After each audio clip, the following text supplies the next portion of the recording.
сегодня у нас с вами пойдет речь о самом начале эпохи Возрождения, и мы проследим, как прошел знаменитый спор, знаменитый конкурс, в котором участвовали одновременно два известных скульптора эпохи Возрождения. Это был Лоренцо Гиберти и, с другой стороны, Филиппо Брунеллески, который, правда, я скажу об этом заранее, после этого конкурса решил больше не быть скульптором и переориентировался на архитектора.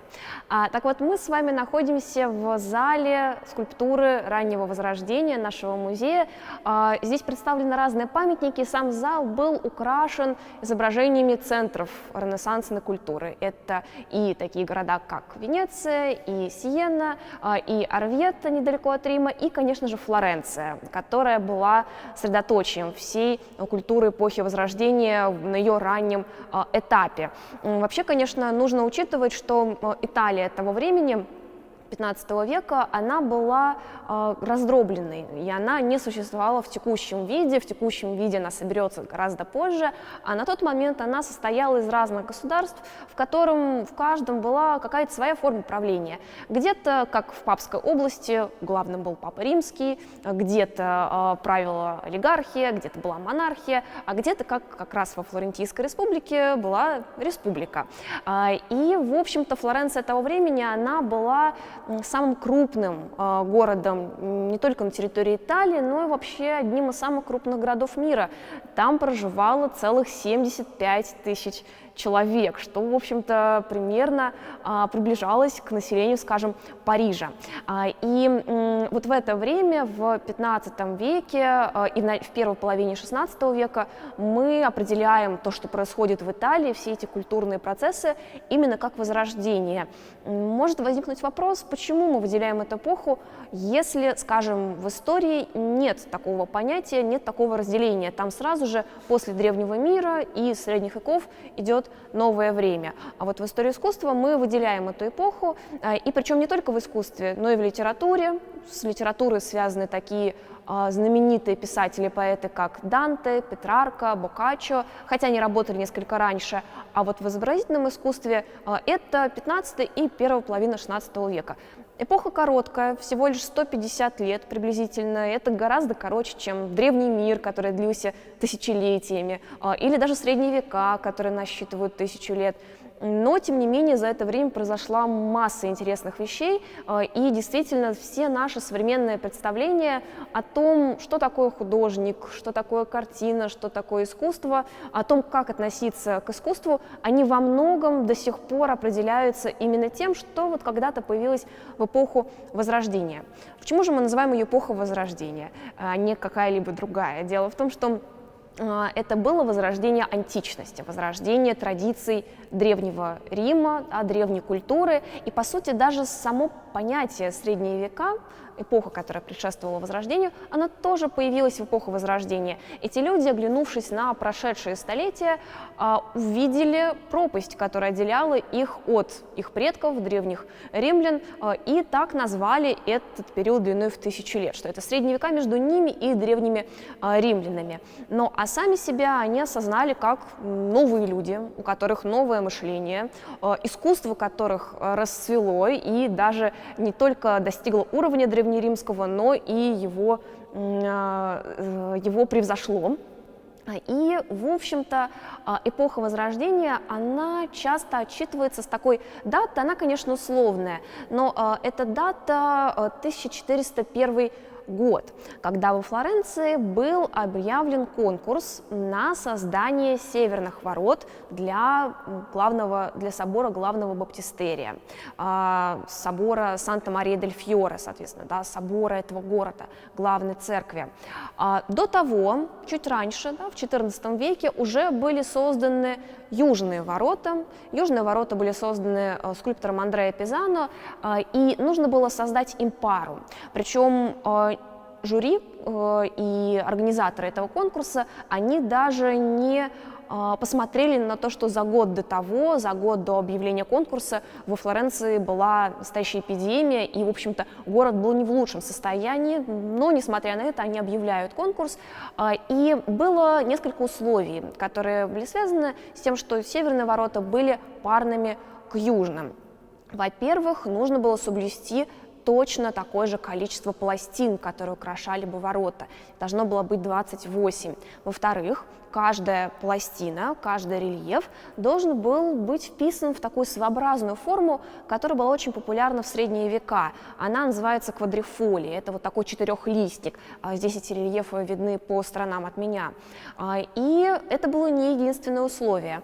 Как обязательное условие, на конкурс участники, их всего было 7 скульпторов-ювелиров, должны были представить рельефы на одну и ту же тему.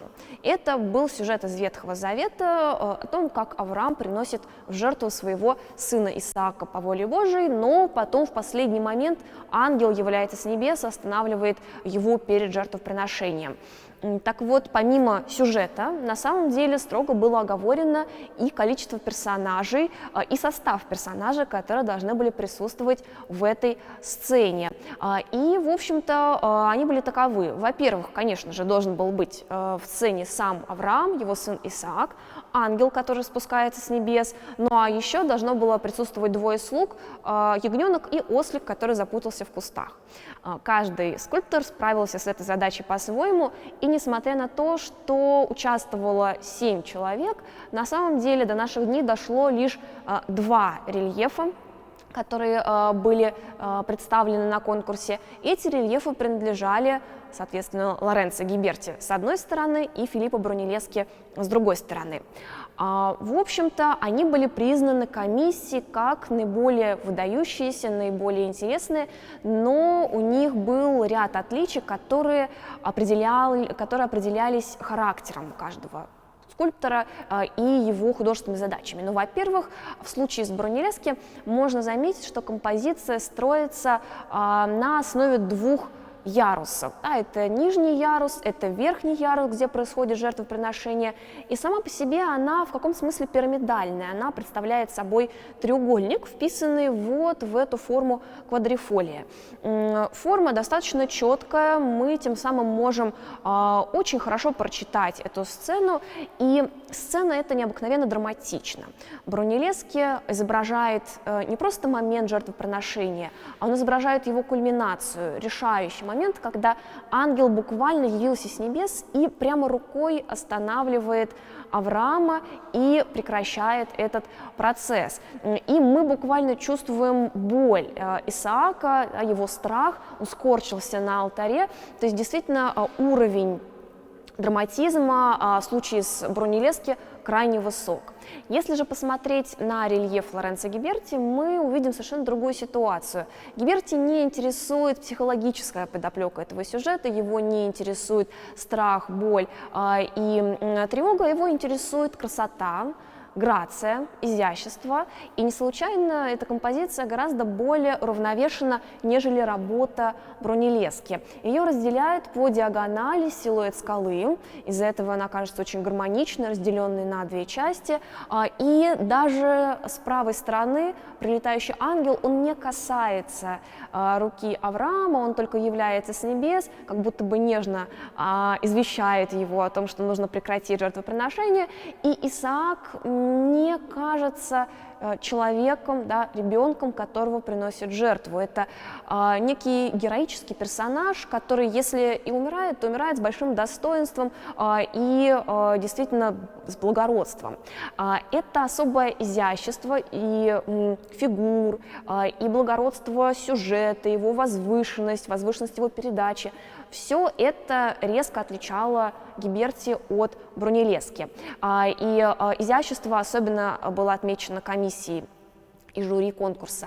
Однако же у рельефа Гиберти были и другие особенности. Дело в том, что если он, может быть, был менее драматичным и менее психологичным, чем Брунеллески, все-таки он был технически более продвинутым. Это было связано с тем, что Гиберти создал цельнолитой рельеф, в то время как Брунеллески напаивал все фигуры по отдельности. Естественно, это утяжеляло вес рельефа, и так получилось, что рельеф Гиберти был носителем 7 килограмм меньше по весу.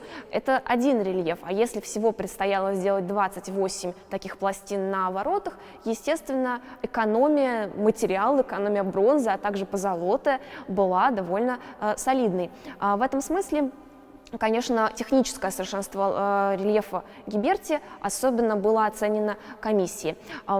Как гласят современники, комиссия сомневалась. Она не понимала, какой рельеф считать победившим, были разные мнения, но в итоге все-таки рельеф Гиберти победил, о чем сам Гиберти не без гордости писал в своих воспоминаниях. Он написал так называемые комментарии, которые подводили итог его творческой карьере, что тоже, кстати, интересно. В эпоху Возрождения художники, скульпторы начинают осмысливать себя самих и рассказывать о себе, о своем творчестве. Так вот, он рассказывал об этом эпизоде так, что все воздали ему славу его рельефу, и ему беспрекословно отдали пальму первенства, что все проголосовали единогласно за его победу, и он победил совершенно достойно, сокрушив Брунеллески. Не упоминаю, причем даже здесь о том, что рельеф Брунеллески был отмечен комиссией. При этом ему поручили, как итог в победе, итог тому, что он победил в конкурсе, ему поручили создание тех самых северных врат. И здесь вы можете видеть рядом с позолоченными рельефами вот как раз некоторые фрагменты в тех же самых квадрифолиях с северных ворот, созданных Лоренцо Гиберти. Он создавал их больше 2 десятилетий, это была очень серьезная работа, но отзывался на ней совершенно нескромно. Людям эпохи Возрождения был не свойственна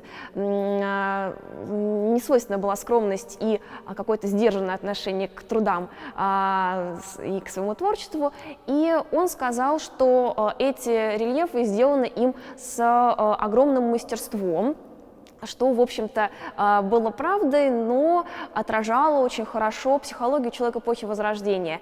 Это я такой талантливый мастер, это я сделал то, что я сделал, это я стал лучше, чем все мои соперники, и действительно, вот конкретно в этой ситуации, в ситуации конкурса 1401 года, Лоренцо Гиберти победил. Он получил тот самый заказ, он исполнил и северные ворота. После этого, поскольку он сделает их успешно, он получит заказ на главные ворота Баптистерии, на восточные ворота, которые Микеланджело назовет потом вратами рая. Но при этом на самом деле, в случае с Брунеллески, это подстегнуло его к тому, чтобы вести какие-то собственные поиски и к тому, чтобы даже переориентироваться и перестать заниматься скульптурой. По легенде, было 2 реакции Брунеллески на победу Гиберти в конкурсе. Мы не знаем, какая из них достоверна, но вот по одной версии он сказал, что Гиберти подкупил комиссию и что победа его была совершенно неоправданной и нечестной. А по другой версии он, напротив, признал гений Лоренцо Гиберти и решил, что соревноваться с ним в искусстве скульптуры больше совершенно невозможно, нет смысла ей заниматься, поэтому нужно бросить это занятие и стать архитектором. И так началась знаменитая карьера Филиппо Брунеллески как архитектора, который станет действительно неким родоначальником ренессансной архитектуры в Италии XV века. На этом спор Лоренцо Гиберти и Филиппо Брунеллески на самом деле заканчивается, поскольку и тот, и другой на абсолютно равных правах вошли в историю искусства. Ну а здесь кончается и мой краткий обзор